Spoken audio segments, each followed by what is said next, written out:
Well, everybody, welcome to the GCC Inclusion and Diversity Center, which could not have been done with a lot of hard work from a lot of people.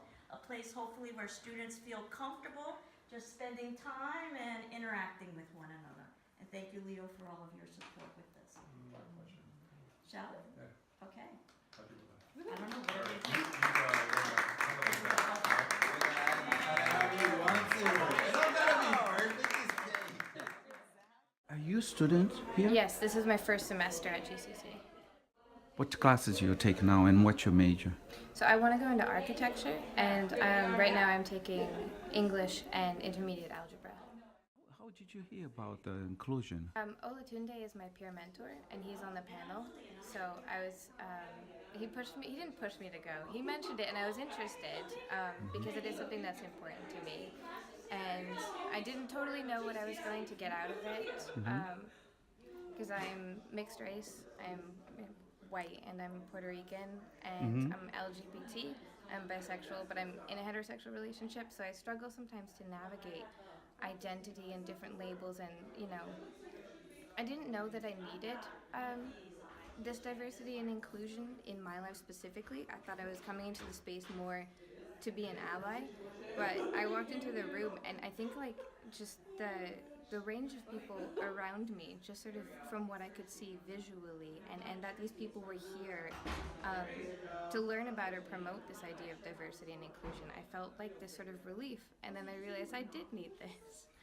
So that was interesting coming in to learn about that, and I'm still, learning about my own identity and how to express it, and wanting to be an ally for other groups as well. And I think that there was a lot of valuable feedback from the panel, and I really look forward to having, this space where I can come and feel comfortable being myself, and also to maybe help promote, what can we do about the GCC community and the larger community to have this sort of inclusion and not feel a little bit like, you're tensing your shoulders up a little bit when you're in other groups. That I used to be white. I'm from Brazil. When I lived in Brazil, I was white. Yeah. And here I'm not white anymore. Yeah. I am experiencing, and I did both things, and what it means to be white and what it means to be a student of color, or a person of color. That's what I am now. I don't know. I want to share the same kind of fight and standing up and say we are all people. We are all the same, but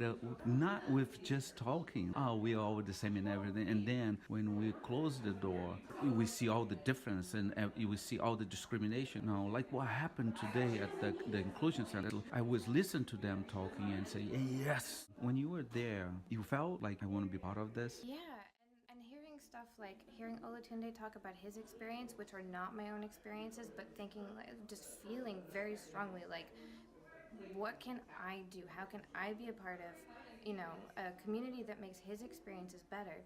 But then Joel talks, and I recognize him, He's Puerto Rican, and I feel like maybe I'm only half Puerto Rican, but at the same time, he sounds like my dad, He talks like my dad, and I didn't realize I sort of would have that immediate connection to somebody else, but that's because I don't have that around me.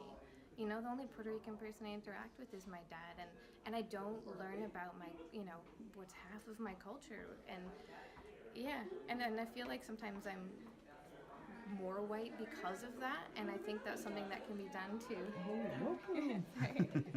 that could be done to improve that is some of the things Joelle said about having art on the walls, or talking about having more representation within sociology and history classes, and not talk about things as if they're from the past, because they are very current issues, and learning about other cultures, and not just my own, but learning about other people's cultures. And I think that that's something that GCC can do, by having exploring art from different cultures, and having maybe more cultural events where everybody can learn about something new.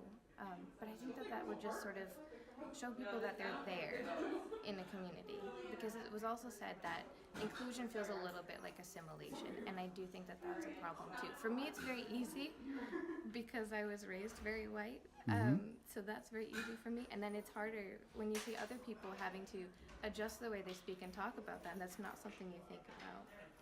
And I think that there's a lot that we can do to make inclusion mean you can be yourself in this space and you can be represented in this space without altering how you're talking or keeping a part of yourself a little bit quieter than other parts of yourself. Can you say your name again? Megan.